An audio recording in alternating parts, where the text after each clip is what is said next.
Good afternoon सबैजना मेरो दर्शकहरूलाई होइन। आज चाहिँ हामी वानखेडे स्टेडियमको बाहिर मरिन ड्राइभमा छौँ होइन। मरिन ड्राइभमा ह्युज नेपाली फ्यान बेसहरू हुनुहुन्छ।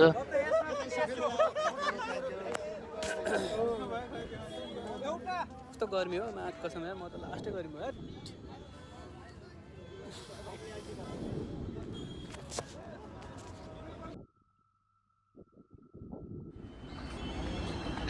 मुम्बईमा चाहिँ एकदमै गर्मी छ है। इन्डियामा गर्मी छ, हामी काठमाडौँबाट आएको मान्छेलाई होइन। अब यहाँबाट चाहिँ हामी गेट 7बाट थियो हाम्रो इन्ट्री चाहिँ। अब यो चाहिँ हाम्रो फ्री ड्रिङ्किङ वाटर। यस्तै हाम्रो ट्युब ग्राउन्डमा पनि यस्तै राख्नु पऱ्यो है, फ्री ड्रिङ्किङ वाटर। यहाँ चाहिँ एकदम व्यवस्थित छ। वानखेडे स्टेडियम एकदम आइकनिक स्टेडियम हो होइन। यो हाम्रो रोहित 17 शर्मा, सचिन तेन्दुलकरको ग्राउन्ड हो क्या, सूर्य कुमार यादव होइन। तर मलाई एकदमै व्यवस्थित लाग्यो यहाँको चाहिँ, एकदम दामी नै लाग्यो स्टेडियम त। बब्बाल एकचोटि एक्सपिरियन्स गर्नै पर्ने हुन्छ होइन। अब हामीले वर्ल्ड कपमा हेर्ने भनेको इन्डियामै हो। अब टाढा टाढा भयो भने त अलिकति गाह्रै हुन्छ। तर यहाँ धेरै टाढा टाढाबाट पनि आउनु भएको छ नेपाली समर्थकहरू होइन। तर नेपालको म्याच देखेर चाहिँ एकदम निराश हुनुभएको छ सबैजना। अब यस्तै हो, गेम कहिले के हुन्छ कहिले के हुन्छ।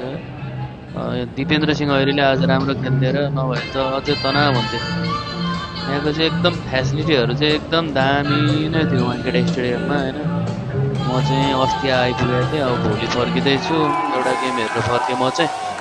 अरू गेम हेर्न खासै इन्ट्रेस्ट पनि लागेन, अब टिभीबाटै हेरौँला होइन। तर अब स्टेडियमको चाहिँ कुरै नगरौँ क्या, एकदमै बब्बाल स्टेडियम छ।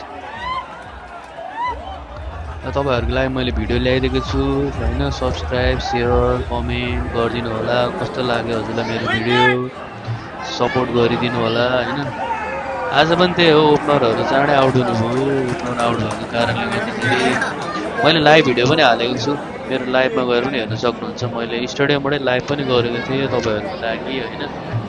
त्यही हो, अब गेममा अब यस्तै हुन्छ कहिलेकाहीँ। त्यसपछि अब यता म चाहिँ ग्रान्ड रोडमा बसेको थिएँ, मुम्बईको द ग्रान्ड रोडमा। ग्रान्ड रोड एकदम रमाइलो ठाउँ रहेछ होइन। एकदम मान्छेहरू पनि मिलनसार है। आमची मुंबई में स्वागत है आपका। टाइप हिंदी में नोबली मराठी महाराष्ट्रन हो कि मराठी के हो, महाराष्ट्रन बोल्ने होइन। रमाइलो छ। त्यही हो, अलिकति झिकझ्याक लाग्छ हामीलाई। अब हामीलाई चाहिँ अलिकति यो ठाउँ चाहिँ अलिकति झिकझ्याकै लाग्छ क्या। ए भिडभाड एकदम मान्छे होइन। अलि नयाँ मान्छेलाई ठग्न खोज्ने टाइपकै नि छ है कोही कोही मान्छेहरू चाहिँ।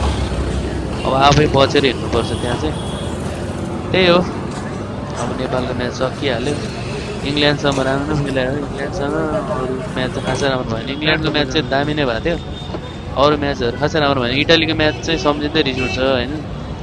ल अब तपाईँहरू सब्सक्राइब गर्नु भएको छैन भने सब्सक्राइब गरिदिनु होला। मैले आज अब यही भन्न चाहन्छु, जय नेपाल।